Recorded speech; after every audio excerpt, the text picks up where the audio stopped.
최근 들어서 이렇게 뭐 비행 청소년이라든가 범죄하는 어떤 여러 가지 내용들을 보게 되면 절친한 친구가 있었는데 자기는 비행을 저지르지 않았단 말이죠. 자기는 범죄를 저지르지 않았어요. 근데 절친한 친구가 비행을 저지르는 것을 친구가 보고 있는 거예요. 절친한 친구가 뭐가 악한 범죄를 저지르고 있는 것을 친구가 그냥 지켜만 보고 있는 겁니다. 방관하고 있는 거예요.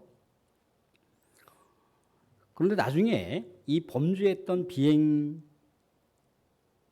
악행을 저질렀던 이 친구가 범죄의 연루가 돼갖고 체포되잖아요. 그러면 그 범죄에 대한 사실을 그냥 외면했던, 방관하고 지켜봤던 친구는 어떻게 될까요? 그 친구도 역시 공범의 대상이 될 수가 있습니다. 나는 아무것도 안 했는데요. 그런 말들이 이제 통하는 시대가 아닌 거예요. 흔히 우리가 카톡 같은 경우에도요.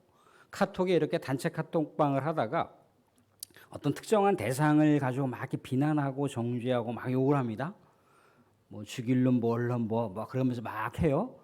근데 어떤 같이 이렇게 카톡방에 있었던 친구는 아무 말도 안 해요. 그러면 어떻게 되는 건가요? 나는 죄가 없어. 그렇게 되지 않습니다. 조사할 때 공범의 대상으로 놓고 일단 조사가 이루어진다는 거예요. 왜 이런 얘기를 말씀드리냐면 바벨론이라고 하는 어떤 우리 세계에 하나님을 대적하고 있는 여러 세상을 움직여가는 거대한 힘이 있습니다. 거대한 힘. 그것이 나라일 수도 있고 민족일 수도 있고 정치일 수도 있고 경제일 수도 있고 문화일 수도 있고 심지어 사상과 이데올로기가 될 수도 있다는 거예요. 근데 이게 분명하게 하나님과 대척점을 이루고 있다. 그러면 다 적그리스도입니다. 하나님을 대적하고 있는 그런 세력이라는 거죠. 근데 적그리스도, 하나님을 대적하고 있는 모든 세력들은 다 사탄의 조종을 받고 있는, 사탄의 영향력권 아래에 있는 모든 정치, 경제, 문화, 사상, 이데올로기라는 거예요. 그렇기 때문에 하나님께서 말씀하신 사탄도 역시 최후의 종말에 불못에 던져질 것이지만 사탄의 하수인, 사탄의 영역권 안에서 살던 존재들도 다 역시 마찬가지로 하나님의 최후의 심판을 맞이할 수밖에 없다는 거예요. 근데 문제는 뭐냐면 이 바벨론이라고 하는 세상을 움직여가고 있는 거대한 사탄의 하수인격에 해당하는 이 세력들과 결탁이 되었는가, 서로 공조가 되었는가, 서로 연결이 되었는가를 주님은 예주시한다는 거예요. 그래서 주님께서 요한 사도를 통해서 뭐라고 얘기를 하냐면 그쪽 세력과 연결되어 있는 곳에서 빨리 나오라고 얘기합니다. 빨리 그곳에서 떨어져서 나오라고 강조하고 있는 장면을 요한계시록을 통해서 볼 수가 있어요. 왜? 분리되지 않으면 공범으로 취급이 되어서 하나님의 진노의 심판 가운데 놓이기 때문에 그렇다는 거예요. 사랑하는 여러분들, 우리 가론 유다의 출발점을 알아요, 그죠? 얼마나 출발점은 하나님 앞에, 우리 주님 앞에 순수했습니까, 그죠? 주님을 일평생 동안 따른다라고 했잖아요, 그죠? 그런데 가론 유다의 사상은 달랐어요. 가론 유다의 머릿속에서는 이미 이념이 들어갔습니다. 하나님을 추앙하는 어떤 이상적인 어떤 그 비전으로 차 있는 것이 아니라 자기 어떤 정치적인 목적을 이루기 위해서 예수님을 따랐던 거예요. 그러다 보니까 결국 끝은 어떻게 됐습니까? 예수님을 부인하게 되더라는 거죠. 그래서 사탄의 영향력권 안에 있는 사람이 빨리 나와야 되는데 빨리 나오지 못하면 최후의 종말을 맞이하고 있는 그 장면을 우리가 말씀 가운데 보게 되더라는 거죠. 그래서 그리스도인들은 계속해서 끊임없이 영적 싸움의 현장 가운데 성화의 삶을 치열하게 살아가야 됩니다. 그럼 이렇게 치열하게 성화의 삶을 살아가야 되는 이유가 있을까요? 그러면 이것에 대한 어떤 목적, 이것에 대한 최후의 결론은 뭘까요? 예수 그리스도의 거룩한 신부로서의 축복과 비전이 담겨 있는 거겠죠, 그죠? 그래서 오늘 말씀 가운데 예배 드리는 자들을 볼 수가 있습니다. 우리 하나님을 경배하는 자들을 볼 수가 있어요. 그래서 1절부터 쭉 찬양에 대한 내용들을 볼 수가 있는데 구체적으로는 살펴보진 않겠습니다만 1절을 보시면 이렇게 나와 있어요.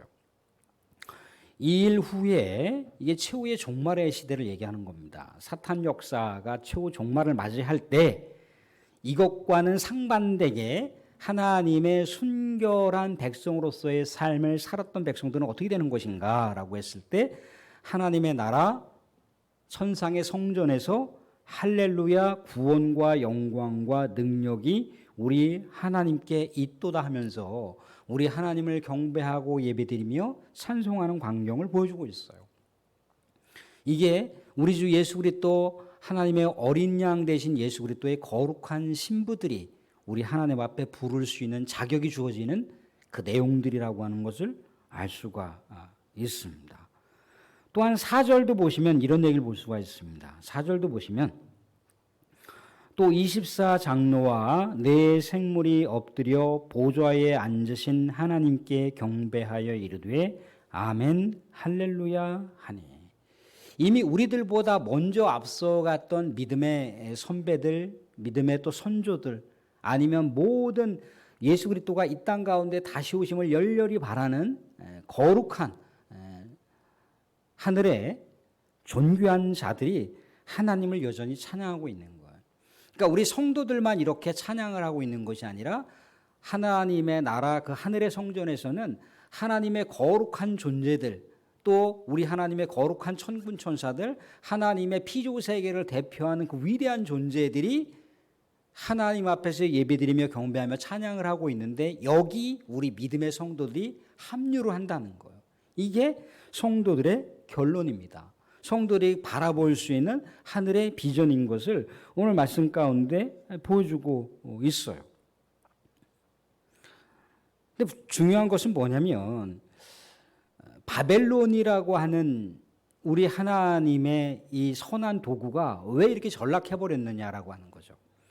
우리가 구약 성경을 보시면 알지만 하나님의 선한 백성, 하나님의 선민이라고 하는 이스라엘을 하나님께서 너무나 죄악으로 몰아가고 있으니까 너무나 죄악이 편만하게 이스라엘 전역에 다 퍼져 있다 보니까 하나님께서 안 되겠다라고 해서 뭔가 강력하게 용단을 내리신 게 이스라엘 백성들에게 뭔가 강한 충격을 줘야겠다.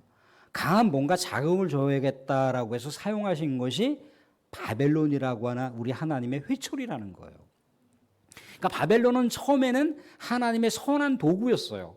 그리고 애초에 이렇게 강력한 제국으로 성장하기 전에는 그래도 나름대로 정치적으로나 외교적으로 나름대로 선악을 판별할 수 있는 기준점이 바벨론에게는 있었다는 거예요. 그런데 이 바벨론이라고 하는 나라가 점점 강성해지고 점점 제국의 형태를 이루어가면서 그 강력한 권세와 강력한 능력을 어디다 사용하고 있느냐면 자신들이 하나님 앞에 교만한 모습으로 사용하고 있더라는 거예요. 그러니까 이스라엘 백성들에게 징계의 회초리만 따끔하게 한번 쳐 그랬는데 아예 이스라엘 백성들을 완전히 다 짓밟아 버리는 거예요. 이스라엘 백성들을 완전히 파괴해 버리는 거예요. 이스라엘 백성이 다시 일어설 수 없을 정도로 완전히 다 초토화시켜 버리는 겁니다. 하나님께서는 분명히 바벨론이 할 수 있는 그 임계선을 거놨어요. 여기까지만 해. 여기까지만 너네들이 해야 될 역할과 사명이야 라고 했는데 이 범주를 넘어가 버렸어요. 그러니까 하나님이고 뭐고 안 보이는 거예요. 왜? 자기가 신이라는 거예요. 심지어 바벨론의 왕이 신이라는 겁니다. 그래서 바벨론의 왕의 신상을 건립해 놨잖아요. 그죠? 그게 다니엘의 이야기예요. 수많은 나라들을 다 정복하고 수많은 나라들에게 뭔가 평화를 선언했는데 바벨론이 섬기는 신과 더불어서 그 신과 나란히 있는 그 당시에 느부갓네살이라고 하는 왕, 그 당시에 바벨론이라고 하는 왕의 신상을 세워놓고 그 신상에게 절하라는 거예요. 근데 이스라엘 백성들은 오직 하나님만 섬겨야 되잖아요. 그죠? 하나님께만 절해야 되잖아요. 그죠? 그런데 이스라엘 백성들이 하나님께 오히려 절하지 않고 거기에 절하고 있는 거예요. 다니엘의 이야기는요, 소수, 아주 극소수 믿음의 절개를 지켰던 사람들의 이야기일 뿐이고, 그 당시에 수많은 백성들이 하나님을 경배한 것이 아니고 바벨론의 신상을 경배했어요. 근데 하나님이 그걸 원하신 건 아니었거든요. 근데 바벨론이 교만해서 오히려 하나님이 돼버렸어요. 하나님의 영광과 하나님의 자리를 찬탈해버렸단 말이죠. 그죠? 그래서 하나님께서 바벨론을 치고 있는데, 바벨론을 치려고 하는데, 바벨론과 결탁되어 있는 수많은 나라들이 있어요. 그죠? 수많은 나라들이 바벨론을 오히려 옹호하는 거예요. 세상 가운데 여러분, 강력한 제국을 우리가 이렇게, 물론 이렇게 알레고리컬하게 뭔가 연결할 수 있는 것은 아니지만, 적용상 우리가 생각해 보자면 세상에 강력한 나라들이 있어요. 그죠? 강력한 제국의 형태를 띈 나라들이 있는데, 그 나라들을 보게 되면 그 주변에 있는 수많은 작은 나라들이 다 연결되어 있습니다. 그죠? 뭔가 실용주의와 실리를 추구하기 위해서 작은 나라들이 다 연결이 되어 있는데, 그 작은 나라들이 다 한결같이 자주적인 형태, 주체적인 형태를 띠고 있는 것이 아니라 다 기생한다는 거예요. 그 나라를 추앙하고 그 나라를 띄워주면서 거기서 빌붙어서 떡고물을 떨어질 것을 바라보는 그런 나라들이 많이 있더라는 거죠. 그죠? 근데 만약에 그런 제국이 하나 무너지게 되면 그 제국과 연루되어 있는 수많은 나라들도 다 무너지게 될 수밖에 없는 구조 형태가 오늘날의 형태예요. 그렇기 때문에 뭔가 실리 외교, 실용주의 외교를 우리가 추진하기 위해서 어떤 특정한 한 나라에게만 우리가 외교적인 관계를 맺고 있는 것이 아니라 정말 우리나라하고 좀 뭔가 사상과 이념이 다르다 할지라도 그 또 다른 나라들과도 뭔가 외교적인 형태의 관계를 맺어야지 이 대한민국 정부가 온전하게 살아갈 수 있다라고 해서 실리 위주의 외교 형태를 띠고 있더라는 거죠. 아무튼 바벨론과 연루되어 있는 수많은 나라들이 다 무너지게 돼 있고 다 심판되게 돼 있다는 거예요. 근데 이 바벨론이라고 하는 것은 고대 사회에서의 바벨론이고, 당시 사도 요한이 살던 시대가 로마인데, 로마 제국이 아주 형태적으로 다 너무나 고대 사회의 바벨론과 비슷한 양상을 띠고 있더라는 거예요. 비슷한 나라의 모습을 띠고 있다는 거예요. 비슷한 제국의 모습을 띠고 있다는 거예요. 왜? 믿음의 사람들을 무자비하게 죽였거든요. 믿음의 사람들을 너무나 무자비하게 죽이다 보니까 믿음의 사람들의 씨가 마르는 그런 형태였다는 거예요. 그런데도 불구하고 믿음의 절개를 지켰던 사람들이 있었다는 거죠. 사랑하는 사람들, 만약에 생각해 보세요. 우리가 일본 제국주의가 막 태평양 바다를 막 넘어가면서 미국을 막 강타해버려요. 그죠? 일본 제국주의 시대가 그랬잖아요. 그죠? 수많은 나라들이 붙었어요. 수많은 나라들이 앞제비 역할을 했습니다. 일본 제국이 군사를 일으켜서 수많은 유럽과 수많은 여러 강대국을 향해서 막 비행기를 날려서 미사일을 막 퍼부어댈 때 수많은 나라의 앞제비들이 어떻게 했습니까? 일본이야말로 세계에서 가장 탁월하고 가장 위대한 나라이기 때문에 우리가 일본 전쟁에 우리의 장병들을 지원해서 일본이 세계 가운데 가장 강력한 제국으로서 설 수 있도록 그렇게 하자라고, 심지어 우리도 친일을 했던 사람들 중에 상당히 많은 수가 그렇게 일본이 징집을 하는 데 있어서 우리가 그렇게 뭔가 도움을 줘야 된다라고 그렇게 대대적으로다가 선동하는 장면들을 볼 수가 있습니다. 그런데 만약에 이렇게 선동을 하고 앞잡이 역할을 했던 사람들이 만약에 일본 제국이 언젠가요? 1945년도 8월 15일에 패망을 했습니다라고 공포했잖아요. 그죠? 그러할 때 일본의 앞잡이 역할을 했던 사람들은 어떻게 되는 건가요? 다 숙청 대상이 되겠죠. 그죠? 그런 것처럼 세상의 거대한 세력, 세상을 움직여가는, 물론 하나님과 같이 연결되어 있는 구조 형태라면 다르겠지만 하나님과 대척점을 이루고 있는, 사탄을 이롭게 하고 있는 그런 여러 가지 나라와 민족과 정치와 경제와 문화와 사상과 이념이라고 하는 것들은 다 무너지게 되어 있는데, 이런 것을 추구하는 사람들은 다 역시 마찬가지로 최후의 종말을 맞이하게 된다라고 하는 것을 말씀을 통해서 우리가 생각해 볼 수가 있습니다. 사람들은 처음에는 권력이라고 하는 것, 뭔가 통치자의 위치라고 하는 것은 처음에는 잘 몰라요. 처음엔 굉장히 순수합니다. 사울을 보세요. 얼마나 순수했습니까? 그죠? 또 다윗을 보세요. 얼마나 순수했습니까? 그죠? 심지어 막 자기의 그 목숨이 사망의 음침한 골짜기로 막 쫓김을 당하는 10년 동안의 도망자의 신세를 다니면서도 하나님을 울부짖었어요. 하나님을 찾았어요. 그죠? 그런데 그가 통일 왕국의 왕이 되자마자 어떤 일이 벌어졌습니까? 수많은 부하 장수들은 다 전쟁에 나갔어요. 사실 다윗 고대 사회에서의 전쟁이라고 하는 것은요, 왕을 필두로 해서 전쟁에 나가야 되는 거예요. 그런데 다윗 왕이 전쟁에 나가질 않고 왕궁에 머무르다 보니까 왕궁 너머에 누가 보였습니까? 자신의 충복의 아내가 목욕을 하고 있는 장면을 보고 있더라는 거죠. 그래서 강간을 해버렸어요. 그리고 또 어떤 일이 벌었습니까? 충복을 죽였어요. 목숨을 바쳐서 충정을 다 바쳤던 그 부하 장수를 세상의 최고 선봉 전투에 보내서 죽게 만들었다는 거예요. 아주 눈가림을 하려고 그렇게 했지만 모든 것이 명명백백하게 밝혀졌다는 거죠. 그죠? 그가 또한 통일 왕국이 되었을 때, 야, 나의 군사는 얼마 정도나 될까라고 카운터를 했어요.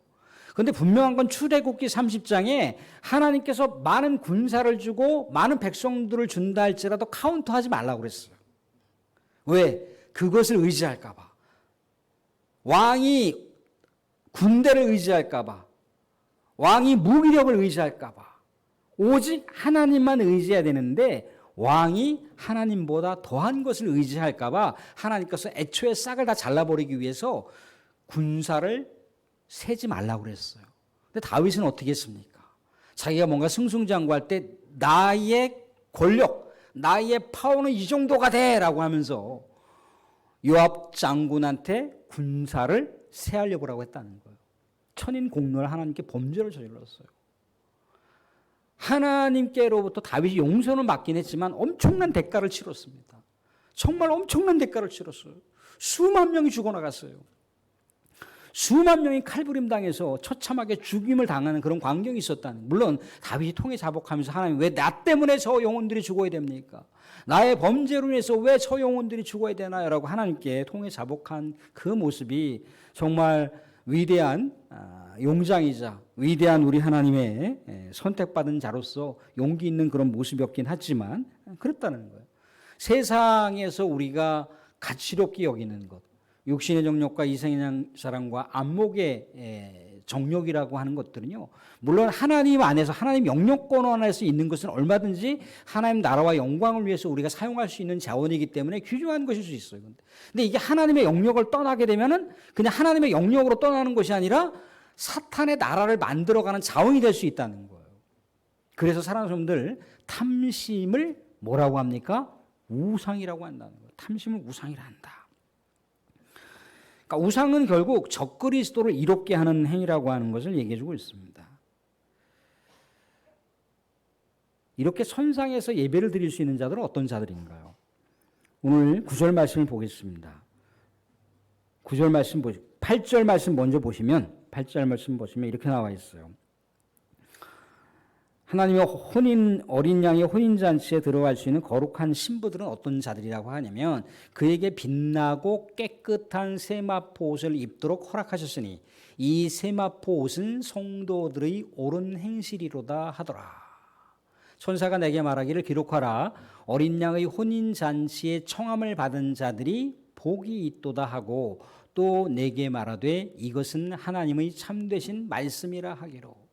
사랑하는 우리는 우리 주 예수 그리스도 그 어린 양의 거룩한 신부예요.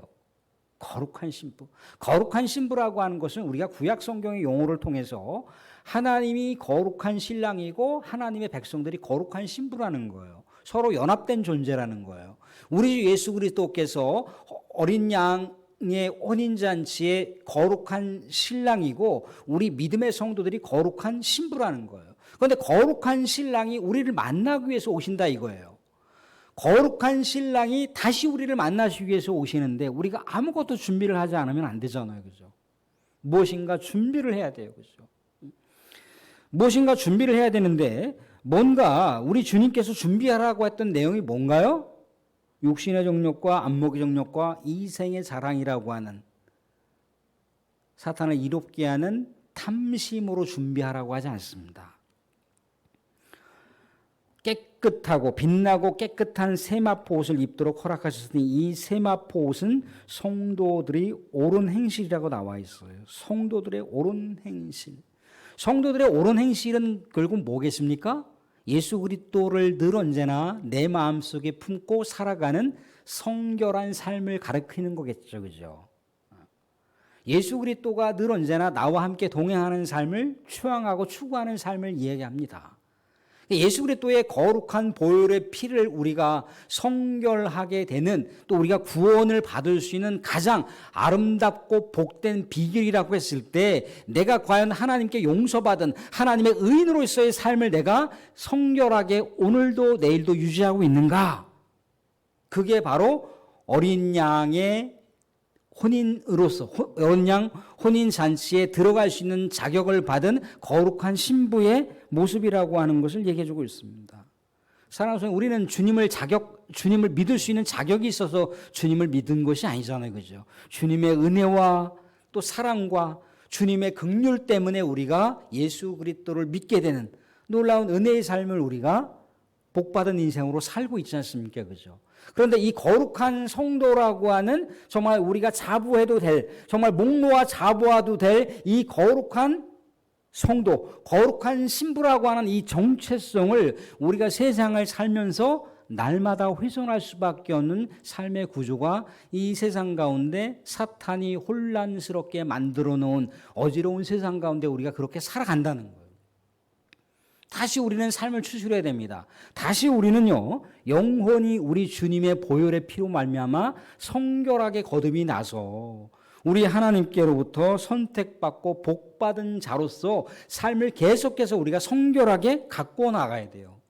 그것이 우리가 훗날 우리 주님을 맞이하게 될 때, 또한 우리 주님과 더불어서 하늘나라 하늘 성전에서 하나님을 예배하고 또 하나님을 경배하고 하나님을 찬송할 수 있는 놀라운 백성의 삶을 우리가 누릴 수 있는 거예요. 사랑하는 분들, 성도로서의 삶을 살아간다라고 하는 것은요, 고단함을 동반합니다.